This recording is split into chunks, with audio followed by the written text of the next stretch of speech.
Kompetensi kita bicarakan sekali lagi.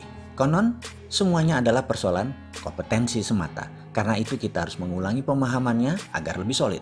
Apapun yang kita dapatkan dalam hidup ini nyaris merupakan ekspresi dari kompetensi kita. Dengan kata lain, kompetensi adalah tingkat operasional dari kebiasaan dan kompetensi tersebut adalah memicu automatic guidance system, yaitu servo mechanism untuk bekerja melalui proses koreksi terus-menerus yang dikenal sekali lagi dengan istilah servo mechanism. Sebenarnya ada tingkatan yang lebih tinggi dari kompetensi, yaitu belief, yang kita akan bahas di lain kesempatan. Tetapi secara populer, boleh kita hanya menggunakan istilah kompetensi yang lebih terkait dengan skill dan lebih akrab pula dengan kehidupan sehari-hari. Tetapi di sini kita akan perluas pemaknaannya. Semuanya adalah soal kompetensi. Jika kita sangat sering mengalami keberuntungan, maka boleh dikatakan kita memiliki kompetensi yang tinggi dalam persoalan peruntungan.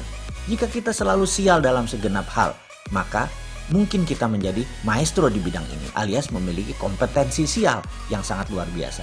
Jika kita sangat mudah memperoleh teman, maka pastilah karena kompetensi kita urusan mencari teman sudah mencapai tingkat yang tertinggi. Jika berkelimpahan selalu menyertai kita di setiap langkah, maka menandakan bahwa kompetensi berkelimpahan kita tentu sangat baik.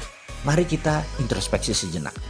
Adakah hal-hal yang telah menjadi pola yang sangat rapi dalam kehidupan kita? Selalu terjadi dan terjadi, bahkan sebelum terjadi kita sering meramalkan untuk terjadi dan akhirnya benar terjadi. Inilah bentuk kompetensi kita. Soal kompetensi baik atau buruk adalah hal yang berbeda. Sekali lagi, semua adalah soal kompetensi. Tingkat pembelajaran manusia mulai dari yang terendah sampai dengan tingkat kompeten secara sederhana dibagi menjadi 4 tahapan, yaitu 1. Unconscious incompetence, 2. Conscious incompetence, 3. Conscious competence, dan terakhir unconscious competence.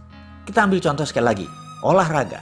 Ketika benar-benar belum memahami apa manfaat dari olahraga, maka dapat dikatakan kita dalam tahapan unconscious incompetence.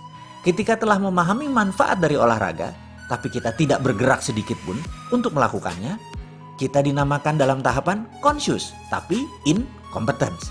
Dan ketika memahami manfaat olahraga dan kita mencoba untuk melakukannya dengan susah payah, perlu usaha fisik dan mental yang sangat besar, seringkali terhenti untuk kemudian mulai dari nol kembali. Ini menandakan kita sudah mencapai tahapan ketiga, yaitu conscious competence.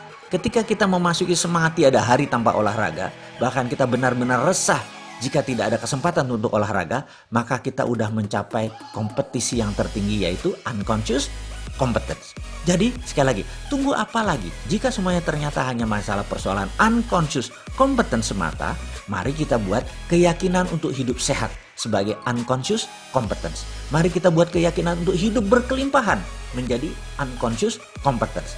Mari kita buat keyakinan untuk hidup bergelimang cinta kasih menjadi unconscious competence. Mari kita membuat semua yang memperdayakan hidup kita agar terinstall menjadi sesuatu yang unconscious competence, bahkan lebih tinggi lagi menjadi belief system. Tugas Anda sahabat kali ini adalah bayangkan diri Anda 5 tahun dari sekarang, apa yang akan Anda capai.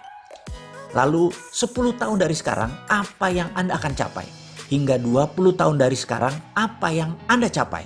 Ambil sejenak waktu untuk hal ini. Ambil kertas yang besar, sebesar koran kalau perlu, A0. Lalu gunting gambar-gambar yang Anda ingin capai dalam 5 tahun dari sekarang. Dalam 10 tahun dari sekarang. Hingga 20 tahun dari sekarang.